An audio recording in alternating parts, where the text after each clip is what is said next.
Olá, está no ar mais um Conexão Legislativa e no programa de hoje eu converso com o Fábio Ferraz, que é secretário de Saúde do município de Santos, litoral paulista, aí, localizado na Baixada Santista. Tudo bem, secretário? Bem-vindo. Tudo ótimo, obrigado. Satisfação poder estar conversando com você, enfim, a gente poder falar um pouquinho sobre a saúde aqui da cidade e da nossa Baixada Santista. Nós que agradecemos. Bom, secretário, Santos tem algumas particularidades aí, um pouco diferente do resto dos 9 municípios restantes aí da Baixada Santista, né? Uma delas, por exemplo, é que vocês têm, em média, aí, até o senhor me corrige se eu estiver errada, mas assim, 60% da população, mais ou menos, com saúde suplementar, né? Ou seja, que faz uso aí do convênio médico.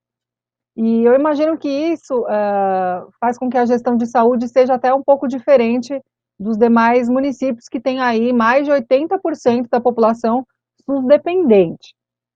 Queria começar essa entrevista, secretário, com o senhor falando um pouco como que é então fazer a gestão da saúde pública numa cidade como Santos, que tem aí mais da metade então da população na saúde suplementar, como eu mencionei, né? Ou seja, vocês acabam ficando responsáveis, né, entre aspas, aí por, sei lá, 40% da população. Eu digo entre aspas, porque a gente sabe que a saúde pública é para todos, mas é, muda muito essa gestão, acaba facilitando um pouco a vida de vocês. Como que é isso, secretário? Olha, de fato, esse é um número acertado, né? Arredondando números, na verdade, é bem isso. Eu digo que Santos realmente está um pouco fora dessa curva em relação ao Brasil, né? Onde nós temos realmente uma população SUS assistida sempre em, enfim, larga escala em relação à população total. Agora, nós temos também outras circunstâncias na cidade que também são inerentes, inclusive, a outras regiões metropolitanas, também aqui no estado de São Paulo, por exemplo. Santos acaba sendo a cidade polo da região da Baixada Santista, né, dos 9 municípios. Então, de fato, nós temos uma classe média muito consistente que é aderente à saúde suplementar. No entanto, nós temos uma concentração das unidades hospitalares oferecidas na Baixada Santista na cidade de Santos. Então, na prática, a gente tem aqui quase 65% de todos os leitos hospitalares da Baixada Santista, ou seja, 1.830.000 pessoas sendo assistida com 60% dos leitos concentrados numa única cidade. Então, isso acaba sendo também um desafio enorme, porque, na prática, esses leitos hospitalares acabam ajudando, colaborando nos demais municípios aqui da nossa região, e as pessoas acabam sendo, digamos, recebidas aqui na cidade de Santos para os seus tratamentos, enfim, nas diversas especialidades médicas. Então, eu digo que tem sim uma característica interessante de uma população muito aderente à saúde suplementar, no entanto, também temos essa, digamos, característica de ser aí a cidade polo e, portanto, concentrar realmente uma expressiva quantidade de oferta de leitos hospitalares. Certo. O que o senhor está colocando, então, é que a população dos demais, então, municípios da Baixada Santista, muitas vezes vão para Santos em busca de atendimento. Seria isso? Não, essa é uma realidade diária nossa, né? Nós temos não Independente só até da as pandemia. internações hospitalares, mas também, inclusive, por exemplo, as nossas unidades de pronto atendimento. Aqui em Santos nós temos 3 UPAs, né? Só para se ter uma noção, essas UPAs, elas têm aí um público médio de cerca de 40% todos os dias de munícipes de outras cidades da nossa região.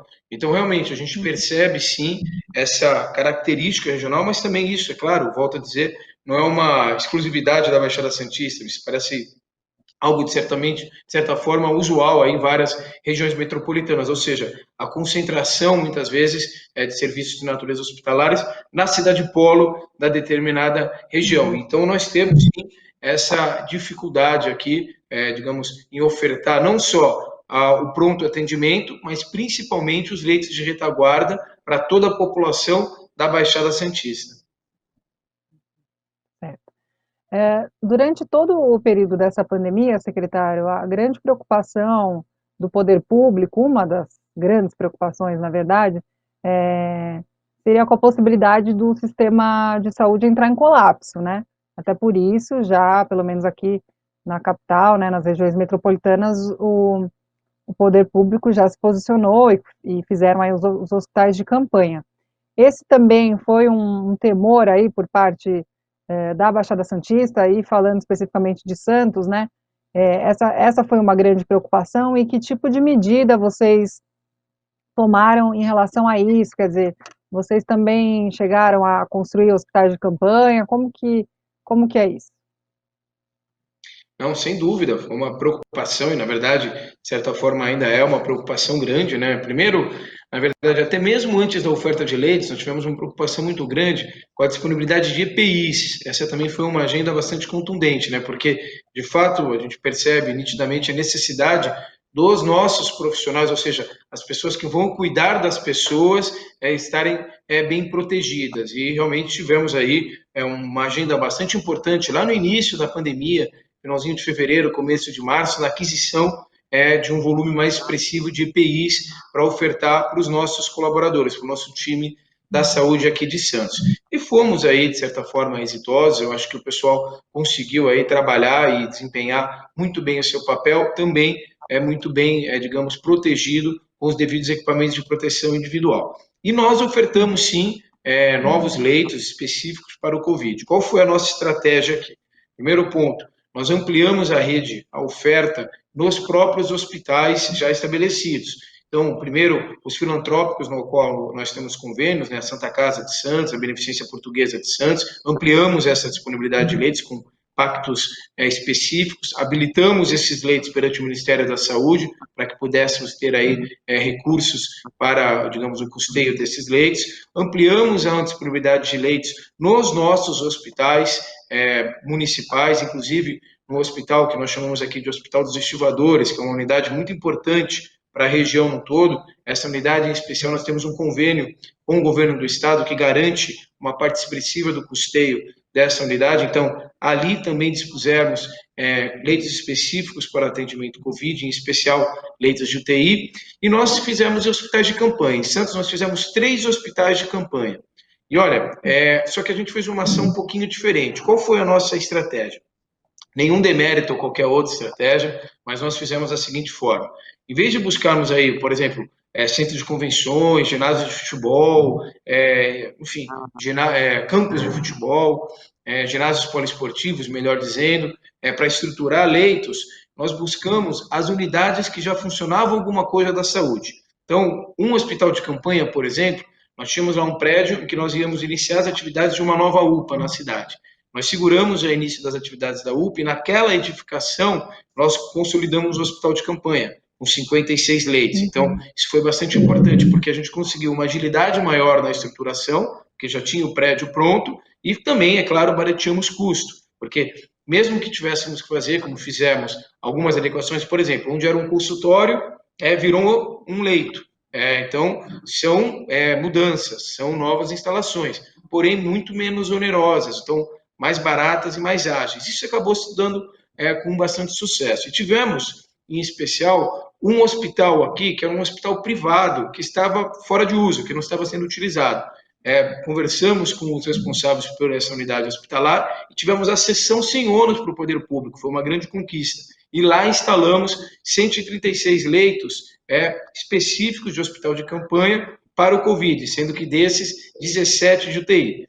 Buscamos, inclusive, é bastante importante mencionar, também um apoio do governo do estado, fomos bem atendidos, e o governo do estado colaborou conosco de forma direta com um convênio para o custeio das atividades realizadas nesse hospital. E ele continua funcionando e atendendo a todos aqueles que precisam. Então, com isso, nós tivemos aqui uma rede bastante importante que chegou aí a quase 180 leitos específicos para o Covid de UTI na rede pública. E, ao total, na cidade de Santos, chegando aí a pouco mais de 300 leitos, incluindo aí já a rede privada. Então, com essa disponibilidade, com essa oferta de leitos, nós não tivemos nenhum tipo de problema, ainda bem, do ponto de vista de assistência. Então, todos aqueles que precisaram de assistência na cidade, porventura na própria região da Baixada Santista, acabaram tendo condições de ser assistidos. Claro que parte triste dessa história, perdemos algumas pessoas.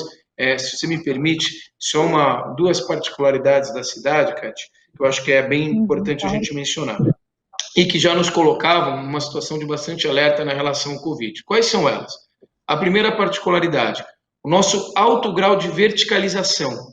Então, Santos, é claro, considerando apenas a parte insular da cidade, a nossa ilha, que nós temos uma parte continental que é até maior do ponto de vista territorial, mas que não é habitada. Então, na ilha, na parte insular de Santos, onde está 99% da nossa população, nós temos o maior grau de verticalização do país. Então, tem muitos prédios na cidade de Santos, uma parcela expressiva da população mora em prédios, ou seja, é um ambiente muito mais adequado para a proliferação de um vírus, porque as pessoas estão muito mais conurbadas, estão muito mais próximas. Por exemplo, comparando aqui, por exemplo, com um ambiente rural. Então, você tem lá um distanciamento natural das pessoas. Então, era uma circunstância que sempre nos deixou bastante alarmados. E a segunda, que também é de conhecimento amplo, né? Nós somos também, entre as cidades de médio e grande porte do Brasil, a que tem o maior percentual de idosos. Mais de 20% da nossa população é idosa. E é de conhecimento pleno que os idosos estão muito mais suscetíveis a complicações decorrentes do Covid-19 em relação às demais faixas etárias. Então, com essa união de fatores, nós realmente tivemos aí uma preocupação grande, porque a previsão já era de alto grau de proliferação do vírus e, lamentavelmente, uma parcela expressiva da população que estaria sujeita a maiores complicações. Mas creio que nós conseguimos, estamos conseguindo dar assistência para todos que necessitam, esse é um ponto importante, e temos aí um percentual de letalidade na cidade que é, digamos, abaixo aí do próprio média do estado de São Paulo, média do Brasil, portanto, um percentual, de certa forma, aceitável. Certo. Essa estratégia de já aproveitar uma estrutura existente, né, secretário, para fazer um hospital de campanha, realmente é muito mais viável, muito mais rentável, né? O que vai ser feito com essa estrutura aí num pós-pandemia, secretário? A ideia é manter esses leitos aí, porque leitos nunca é demais, em nenhuma situação, né? Até que o senhor menciona uma população idosa aí, o idoso ele precisa, né? Muitas vezes foi internado, quer dizer, acaba desafogando um pouco aí também já a estrutura antiga do sistema público de saúde, né? O que vocês pretendem fazer, secretário, depois, quando as coisas voltarem ao normal? Olha, perfeito, e é essa a leitura mesmo, né? De fato, nós temos sim uma demanda por mais leitos aqui na nossa cidade, na nossa região, e é importante sim que a gente possa aproveitar essas disponibilidades estruturais para ofertar a maior quantidade de leitos em situação, vamos chamar de normal. Então, essa é realmente a nossa expectativa. Eu posso até já ousar em dizer que nós teremos alguns, claro, estamos falando de uma grande tragédia, perdemos muita gente, então não dá para falar que temos uma situação positiva, de forma nenhuma. Mas sim, teremos alguns legados positivos, e isso a gente pode já trazer como uma característica. Um desses legados, sem dúvida, serão essas estruturações para a saúde. A ideia é que a gente possa, sim, continuar ampliando a disponibilidade de leitos, utilizando inclusive essas estruturas, esses equipamentos que foram adquiridos, com os recursos já providos para o coronavírus. Agora, é importante mencionar, muitas vezes na saúde as pessoas têm uma leitura que é uma leitura importante a gente deixar claro. Estruturar um novo equipamento é sempre difícil, mas o mais difícil é manter, que é a parte mais onerosa.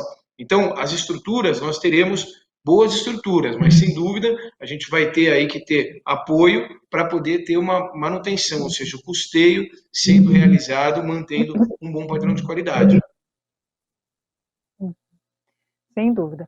Isso é importante também, a manutenção, não é só construir o leito, né, ou a estrutura, é mantê-la, né, e isso realmente envolve um custo. Eu acho que no pós-pandemia, muitas coisas vão precisar ser conversadas, né, secretária? Até inclusive o destino dos recursos e tudo mais, eu acho que isso vai acabar ganhando bastante força. Um outro ponto que eu queria conversar com o senhor, secretário, que é algo também bastante positivo de Santos, é que o município, na verdade, é uma das cidades que mais testaram no Brasil, né? Aí os diferentes tipos de teste, né? Quando a gente fala aí testagem da Covid. A minha pergunta é, o quanto essa política de testagem impactou no município e até facilitou, né, na construção aí de uma estratégia do combate ao novo coronavírus? Olha, de fato, a gente teve aqui um alto grau de testagem, a gente criou um mantra aqui, com a liderança do nosso prefeito Paulo Alexandre, que é sem testes, sem verdades. Então, nós realizamos aí quase 110 mil testes, nas modalidades PCR, né, que é aquele teste que nós chamamos de teste ouro, né, o teste laboratorial, onde é feita a coleta nasal, enfim, um material enviado ao laboratório, e também na modalidade de teste rápido.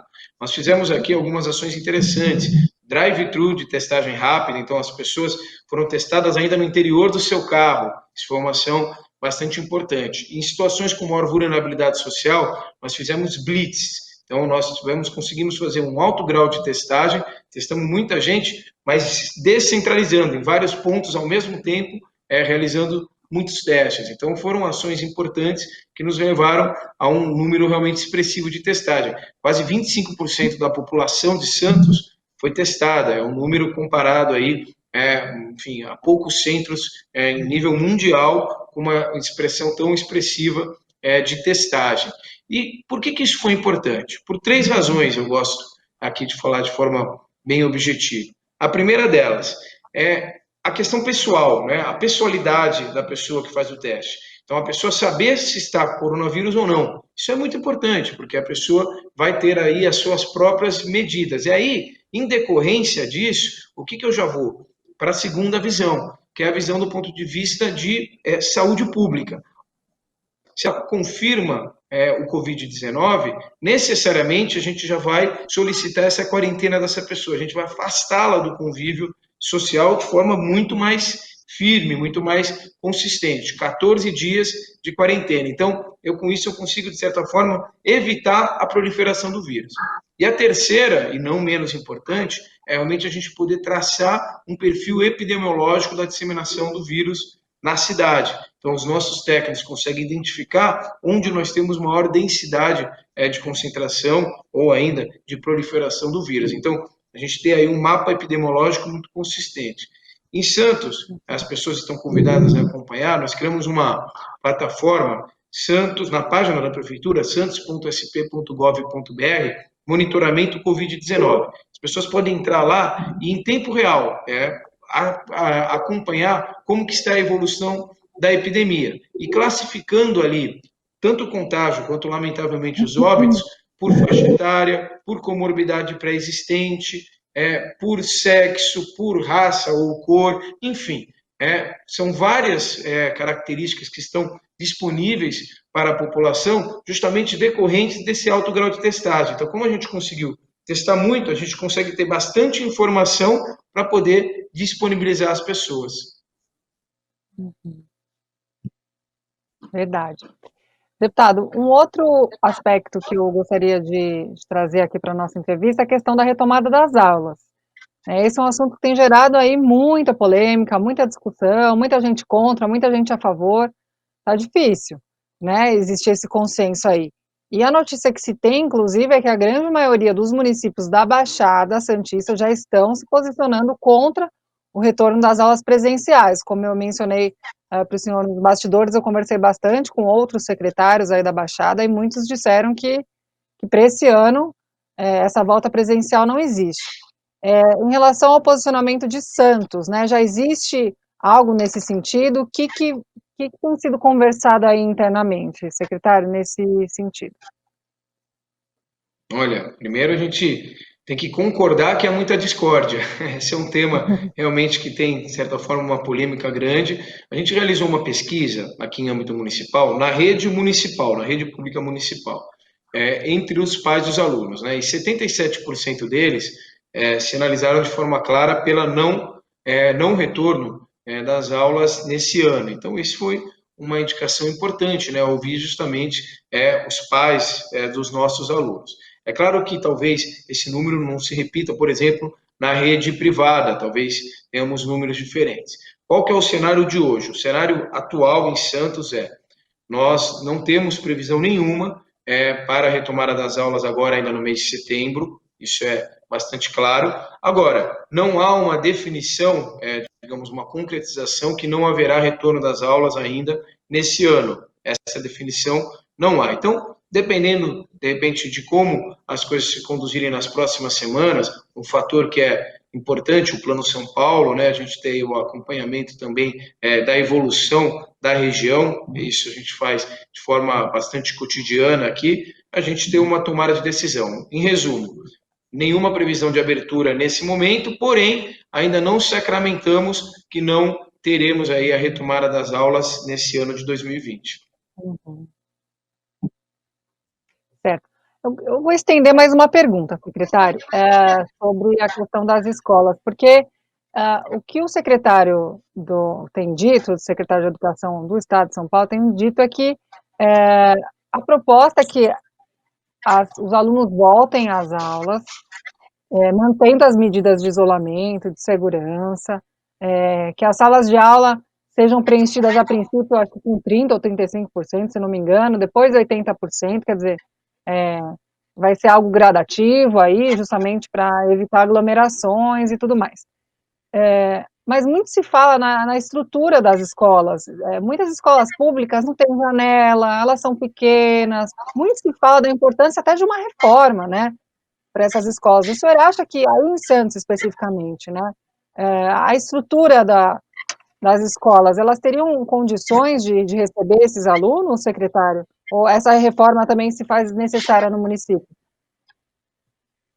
Olha, nós temos as nossas escolas, a boa parte delas, a maior parte delas, com uma estrutura bastante importante, uma estrutura bastante adequada, mas também imaginarmos que não temos problemas do ponto de vista estrutural em algumas das unidades escolares é um equívoco. Então, sem dúvida, é um novo desafio.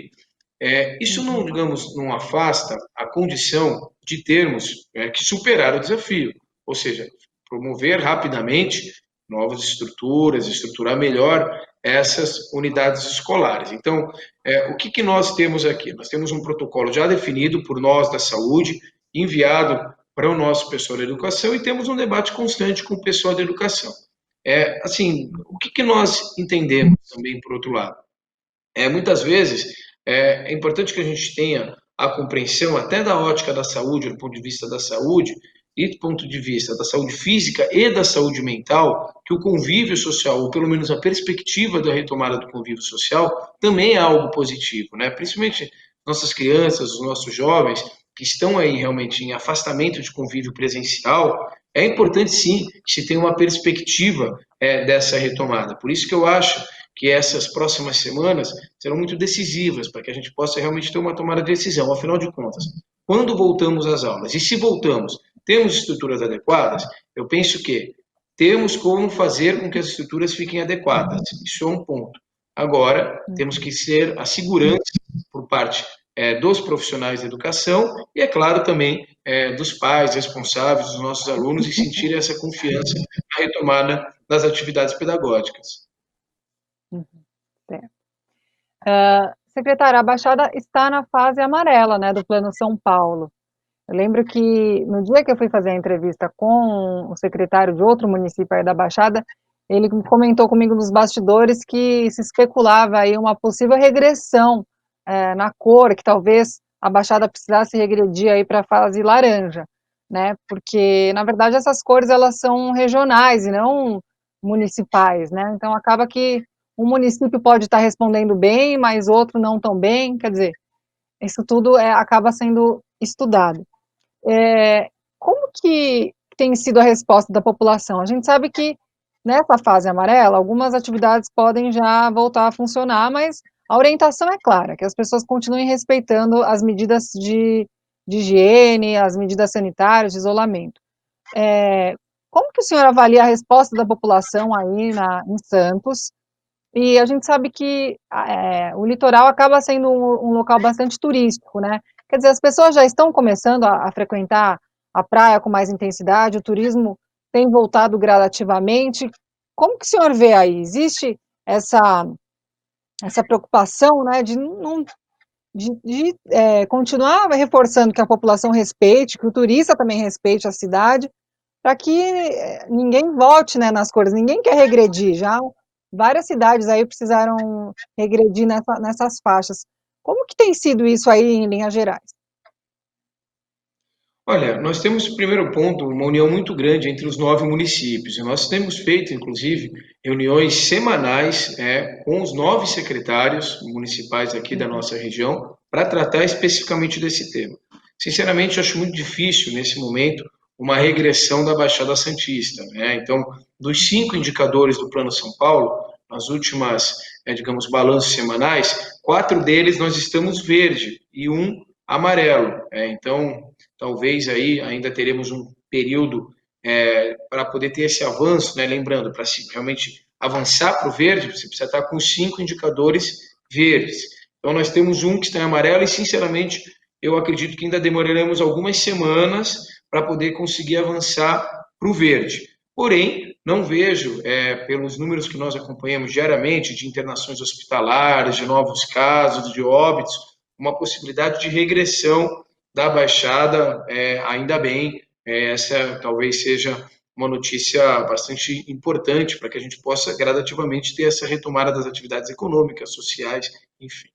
E Uhum. eu penso que a população aqui de Santos, especificamente, foi muito aderente às boas práticas, né? Nós temos uma população majoritariamente muito consciente do momento que nós vivemos. Então, as pessoas aderiram, em sua maioria, não a totalidade, né? Tivemos até alguns casos emblemáticos aqui na cidade, mas aderiram à utilização das máscaras, quase que na sua totalidade. A gente percebe que a exceção as pessoas que não usam as máscaras hoje em ambientes abertos, aderiram à tentativa realmente aí de se manter no que for possível em afastamento social. Mas e nós temos aqui também, na Baixada e Santos, mais particularmente, um desafio a mais, né, que é a questão das praias. Né? A praia realmente é também, de certa forma, algo emblemático, né?